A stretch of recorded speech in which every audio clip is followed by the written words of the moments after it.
I'm so glad you're joining me right now for a conversation with Karen Genet and Eric Barr. For those of you who don't know, let me just frame up our conversation. Eric Barr is my brother, and Karen Genet is my sister-in-law. And if you've been joining us over the last several years and been part of our services, you know that Eric had a massive stroke that was incredibly debilitating and really transformed his life and Karen's life. Eric performs a one-man show called A Piece of My Mind, and we're very fortunate that he was able, and Karen was able, to make the journey to Cincinnati from their home in Southern California and to perform over a weekend in Cincinnati. And I thought, given that the two of you were in town, that we could have a conversation about the experience. We've talked about it, Eric. We've recorded services up in the mountains, and we did a service with our other brother, Benson. But I thought it would be really important to share the experience of what it's like as a couple to have this transformative experience and how it's affected the two of you, how it's affected what you've learned from it, that we can share it with others, because clearly we know lots of families are experiencing life-altering illnesses, and I thought to have a conversation about it would be valuable. And I appreciate you doing this because your show is particularly revealing. And I think you were very open, and Karen participates in the show. You're on stage, you're prompting Eric to make sure that he can get his lines, because your short-term memory, as you say, isn't as good as it once was. There was a time that you could memorize a script with ease, and you said, even though you wrote this script yourself, you can't memorize it, so you're there. So I guess I want to talk about one.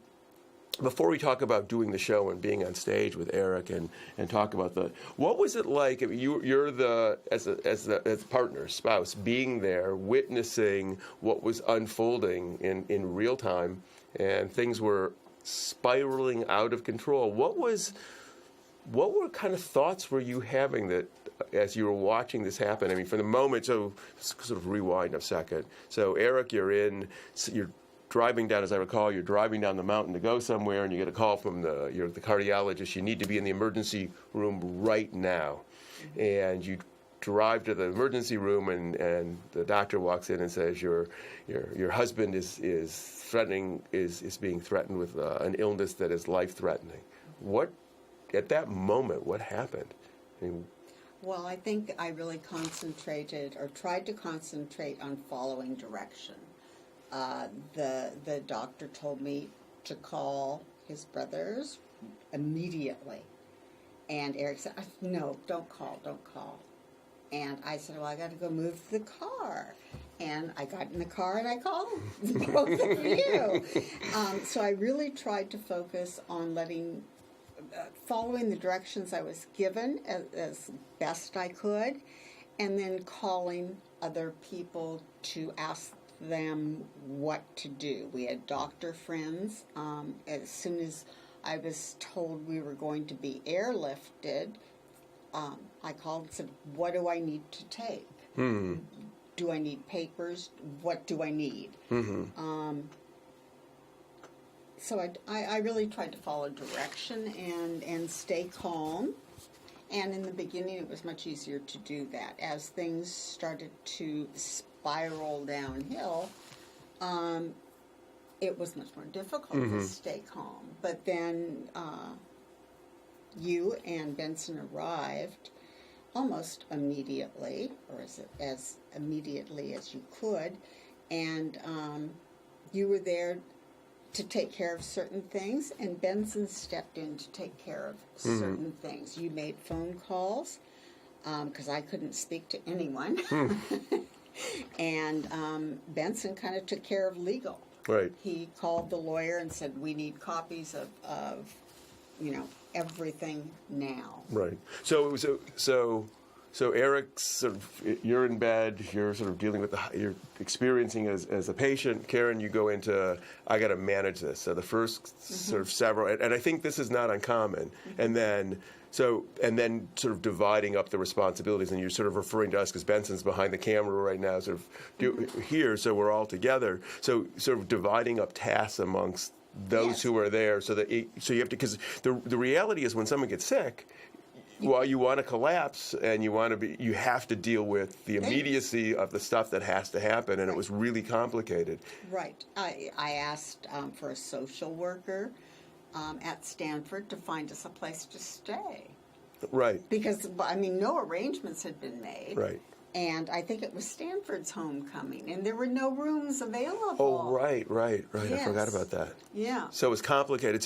And I think this is an experience that a lot of families have, particularly if they're sort of in the moment, particularly if they're leaving the city where they're in Eric's case, because of the nature of having to have open heart surgery again and replace the parts, as you say in the show, you had to go airlifted from Southern California to Northern California. You arrive at a place, you don't know where you are, you need housing. Benson and I needed housing. We needed a place to stay. There was no sense of how long it was going to take. So really part of it is just learning to rely on other people very quickly. Exactly. And kind of figuring out who your resources are going to be. Mm-hmm. And you had and I was going to actually talk to you alone. You're sort of sitting here so quiet. I want to say one thing. Oh, really, you? Yeah, I do. Okay, please. That the caregiver's job is much more difficult than the patient's job. I was laying there in a stupor. Right. I was stupered. I'm not gonna. No. Go ahead. No, but I was be serious. I mean, truly, I was unconscious or barely conscious, and nurses are running around and they're dabbing my brow and they're bringing me warm blankets, and if I need a drink or something, they'll bring me no tequila, but they'll bring me at that point I could still swallow, so they would bring me a water, and they would take care of me, and the caregivers over there having to make difficult decisions and figure out on their feet what to do next, and I'm laying there unconscious, and no one's treating her the way they're treating me. Right. She's not the patient. She's not the patient. It's a much more difficult task. Mm-hmm. I mean, I can't imagine being in that position. Mm-hmm. Had you two talked about sort of? So, in your show, you talk about people should have durable power of attorneys. Right. Had you talked about? We'd set those things up. We set those things up 20 years ago, probably. Yeah. So that everything is kind of laid out. Although when it does happen. Yeah, it becomes a little different. When you're 20 years earlier, you say, pull the plug. Yeah. Don't plug me in, pull the plug. Right. And then you get to the point where they're saying, should we plug them in or unplug them? And you go, well, go ahead, plug me in. Suddenly you're not quite as cavalier about your life. Right. Because and I think this is part of the challenge, and it certainly is a conversation. What you're reflecting is exactly what's happened when I've been with families. It's the reality is beforehand you can talk about it, and then in the moment, and it's important to know you can change your mind. Sometimes people don't want to do. They're worried about doing their durable power of attorney. If I say these things, am I stuck with them forever? The reality is you can change. I mean, they'll always let you change your mind. But knowing, having some sense of it, and having some sense of what is meaningful and what you want to do, and what your partner would want. Mm-hmm. I mean, we really talked a lot about quality of life early on, as opposed to just what's answers to A, B, and C. What kind of life do we want? Right. Because you were being really threatening. There was a point at which, the idea of, without exaggeration, if an emboli, so if you forgot, Eric had a heart infection. It's called endocarditis as a result of earlier heart surgery. If an emboli had gone and caused a stroke that had left you in almost a vegetative state, that was not out of the realm of possibility at one moment. That was part of the conversation that was being had, and you had talked about that was not. That was part of your directive. Right. I didn't want to be a vegetable. Mm-hmm. Right. And it was really important to sort of have those guidelines. It's not easy, but at least there was, what you were responding to. Right. And even during the surgery, there was the potential for him to have a real bad bleed. Right. And the surgeons had said, we'll come out and ask you what you want us to do. You want to let him go or what? Right. Because there was that moment. So the surgery, as I recall, they told us 8 to 14 hours. Yeah. So we were girded really for a very long time. And I think we were there about 8 hours when he walked out. Yeah. And we didn't know exactly what was going on, but he wasn't wearing a surgical gown. And he was wearing this cowboy, but I mean, I still remember he was walked out, and I looked at you and I said, he was like eating nuts. And I went, I've been around enough hospitals that when they're coming out to give bad news, they don't come out in their cowboy boots eating nuts. I mean, I was like, it was like, right? Well, my experience isn't as extensive as yours. I figured he'd cleaned up and he was done. He was going home. He was going home. He was Heading back to the ranch. Right, because he was a cowboy, but it was like he didn't have the affect of coming out to give bad news. Right. Yeah, that was the first thing. He's smiling, Karen. I did say that to you, didn't I? I said that to you. So the idea was he didn't come out to say, what do you want to do? But we were ready for them. I mean, there was a conversation. So this, I think one of a takeaway, and the reason I'm really glad that the two of you were willing to share this, and I think for everybody, is this notion of you can't make certain, it's very hard to make these awful, hard decisions in the moment. It really is important for people and families to talk about it and everybody involved in it. So when the question comes, there isn't an argument, that there's a sense of we have a common sense of what we value, what we want, where we're going, and that you would work through that and discuss it. I think that that's an incredibly important thing to do. And it is very hard to do. Many people don't even have wills. I mean, I've talked to people. They go, I don't know what I'm going to do. Particularly, I'm not sure how I want my possessions shared, or if there's children involved. I'm not sure, who's going to take care of my kids. So rather than making the decision, people delay making the decision. Right. And certainly in the moment, our moment, I was in no condition to discuss it. Right. Because once you're in the moment, but I mean, once a person's sick, they're not, right. They're not able to give the same. I wasn't coherent. Right.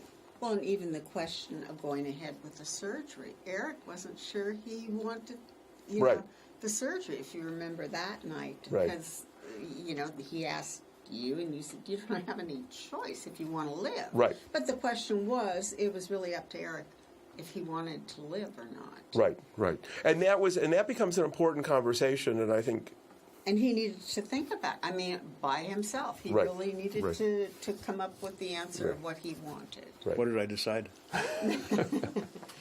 Well, they told you were not simply you could not survive this. Okay. Right. So you decide, but I think too this is also an important conversation that individuals need to think about and families need to talk about is. And you said it, quality of life. What do we mean by living? The notion of life is on a continuum. Right. From one can be alive in a vegetative state, and one can be fully sort of functional. And though we still use the word alive. Right. And I think understanding what the nuances of that are, and what that means, and particularly when we're in control. So our dad had Alzheimer's, and. Slowly, he lost his ability to even know oneself. But we don't have in America anything but to do but to wait. We don't have, certainly in Michigan or Ohio, where we're sitting right now, physician-assisted suicide, and that doesn't exist even within the realm of unless has a physical illness. Right. I don't think it even exists for mental sort of challenges. So an Alzheimer's person can't say in a directive, look, if I get to this point, do something. You live with it. But in your situation, because surgery was the only thing that would have kept you alive, you had a choice of whether you were going to do it or not. Mm-hmm. And you thought about it. You weren't. You didn't say, operate right away. I don't remember.